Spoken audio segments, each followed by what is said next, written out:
우리는 누구에게나 어떤 것을 가지고 싶은 소유욕이 있습니다. 많으면 많을수록 좋다는 마음 속에서 더 많이 가지면 많이 누릴 수 있다고 생각합니다. 실제로도 많이 가진 사람이 많은 힘과 권력을 그리고 또한 경쟁력까지 가지고 있는 모습을 우리는 세상 속에서 보게 됩니다. 많이 가졌을 뿐만 아니라 좋은 것을 가지면 또 거기에 더 좋은 유익이 있다고 생각을 합니다. 많이 갖고 좋은 것을 가지면 그야말로 더할 나위 없이 좋은 것이라고 생각할 수 있습니다. 우리 하나님께서도 이러한 소유욕을 가지고 계십니다. 물론 세상을 만드신 이후 세상의 주인이시지만 특별히 소유하고자 하는 대상이 있습니다. 그가 바로 하나님의 백성, 하나님의 사람들입니다. 하나님은 자기가 만드신 백성들을 향하여 너는 내 것이라 하나님의 소유권을 강하게 주장하십니다. 하나님은 특별히 좋아 보이는 상황이 아님에도 사람들이 다른 사람들에 비해서 더 나아 보이는 상황이 아님에도 일부의 사람들을 향해서 이렇게 말씀을 합니다. 넌 내 것이다. 내가 너를 지명하여 불렀다라고 말입니다. 오늘 본문에서 그런 말씀을 하죠. 그런데 이 본문의 배경은 이스라엘 사람들이 마치 하나님께 버림을 받은 듯 이방에 포로가 된 상황이었습니다. 포로가 된 상황에서 버림을 당한 것처럼 그런 비참한 상황에서 하나님께서 갑자기 이런 말씀을 하십니다. 과거에는 이스라엘을 버리더니 이제 와서 하나님께서 마음이 달라지셨는가 라고 생각하기 이전에 하나님께서 왜 사람들을 향하여 너는 내 것이라 말씀하는지 생각해 볼 일입니다. 그 소유권을 주장하는 일을 다른 말로 하나님의 사람, 성도라고 표현할 수 있겠습니다.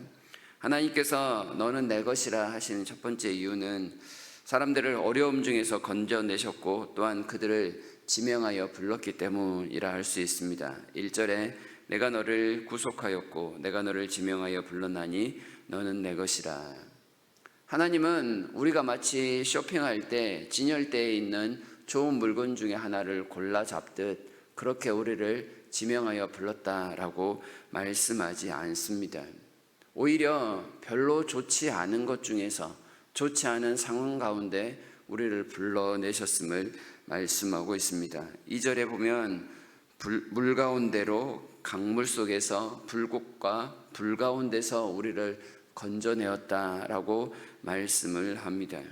이 모든 것들이 씻어내고 정결케 하는 그런 모습처럼 보일 수 있지만 기본적으로 물과 불이 나타내는 이미지는 시련과 역경입니다. 이스라엘 사람들이 시련과 역경 가운데 있었는데 그 가운데서 하나님께서 그를 택하여 불렀다라고 합니다.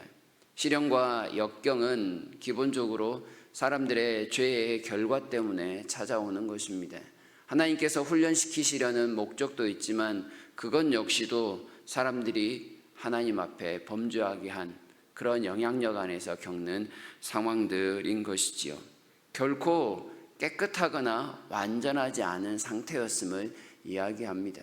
그러나 하나님은 썩 좋아 보이지 않는 이런 상황에도 불구하고 자기 백성들을 찾아와서 넌 내 것이야.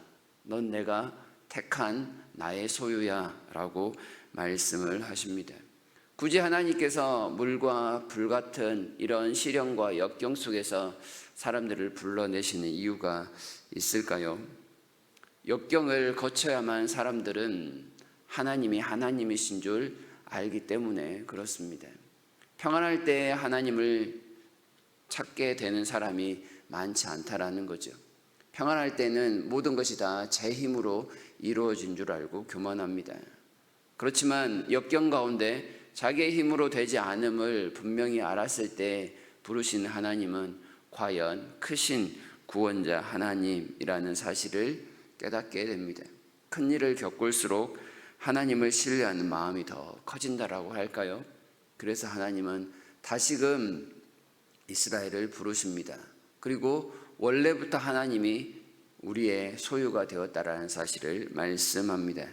하나님께서 또 너는 내 것이다 부르시는 이유는 하나님께서 보시기에 보배롭고 존귀한 존재, 사랑스러운 사람들이기 때문이라고 말씀을 합니다.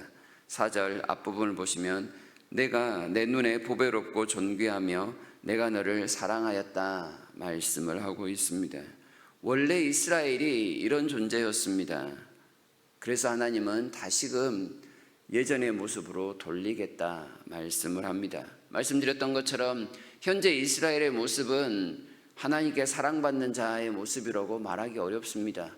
보배롭고 존귀해 보이기보다는 이방의 한 구석에 지금 붙들려 살아가고 있는 존재들입니다. 그러나 하나님의 시선에서 그들이 어디에 있건 어떤 모습으로 살아가건 그들이 하나님의 눈에서 잊혀질 리 없다라는 말씀을 하고 계십니다. 수많은 사람들 속에 하나님의 백성을 다 섞어 놓더라도 하나님은 그 많은 사람 속에서 자기 사람, 자기 소유를 한눈에 알아보신다라는 겁니다.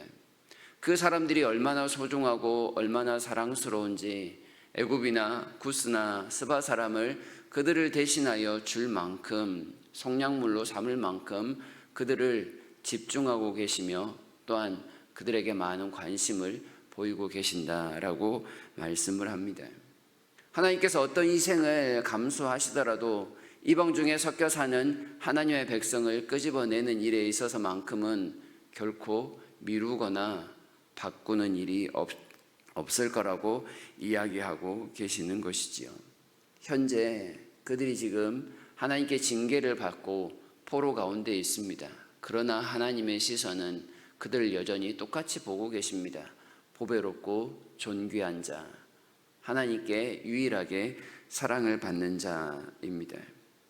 이방인 틈에서 나는 존재감 없이 그저 그렇게 살아가는 아무런 쓸모없는 인생이야 라고 간혹 착각할 수 있습니다.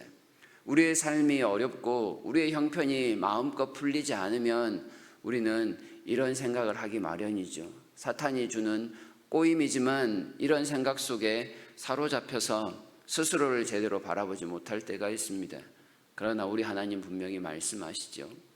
이방 가운데 섞여 있는 사람이라 할지라도 소수라 할지라도 너는 보배롭고 존귀한 자, 내 눈에 사랑스러운 자라고 분명히 말씀합니다. 이렇게 말씀하신 하나님을 이런 표현으로 하면 조금 과할까요? 하나님께서 우리를 향해 사랑의 눈이 멀었다라고 말입니다.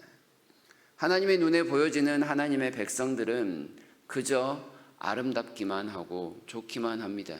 물론 그들의 형편이 다 그렇다라는 것은 아닙니다. 하나님이 그렇게 보시니 그렇게 인정을 하시고 또한 그런 삶으로 다시금 인도해 내겠다 지금 약속하고 계시는 겁니다. 성도가 그런 존재입니다. 우리가 하나님 앞에 보배롭고 존귀한 자, 하나님의 눈에 사랑스러운 자라는 사실을 꼭 기억하시기를 바랍니다.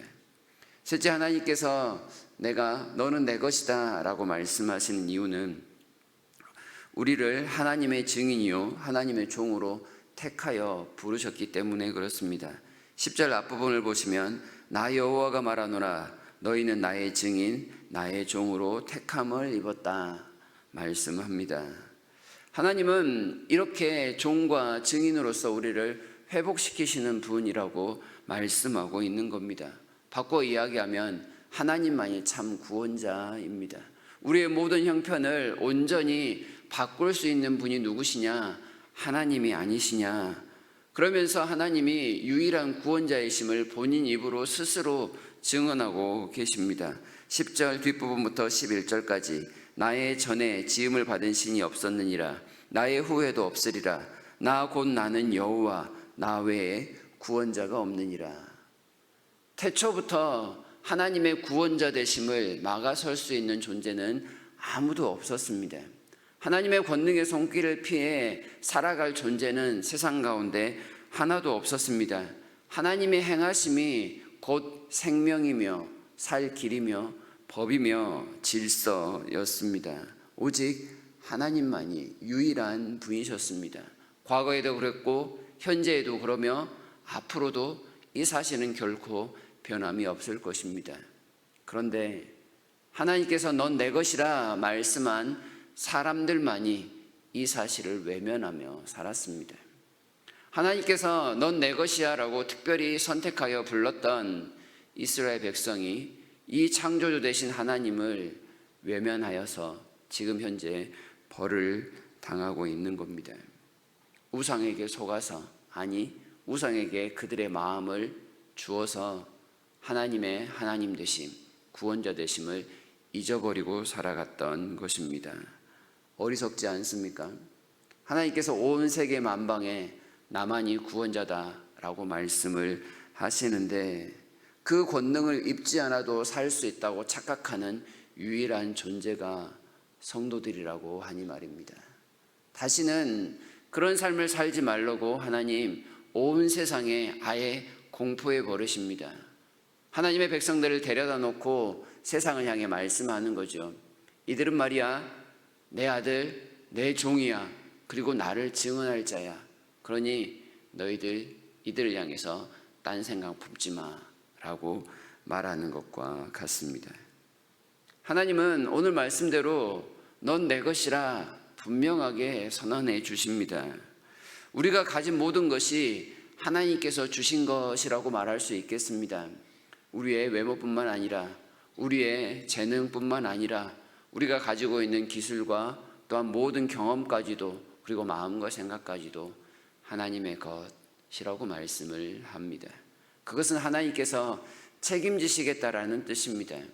하나님 앞에 보배롭고 존귀하도록 이끄시겠다라는 약속이며 하나님의 의지입니다.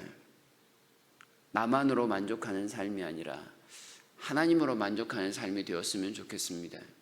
하나님의 것이라고 하니 거기에 속박이 있는 것처럼 느끼십니까? 결코 아니지요. 하나님께서 우리를 너무나도 자유롭고 너무나도 평안하게 채우실 것입니다. 하나님 안에서 하나님의 소유로 하나님과 함께 살아가는 그 복을 누리시기를 바랍니다.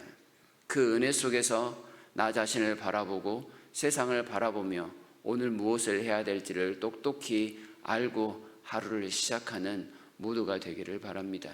하나님의 것입니다. 하나님이 우리의 자산임을 알고 하나님을 만끽하는 오늘 하루의 삶을 살아가시기를 진심으로 바랍니다.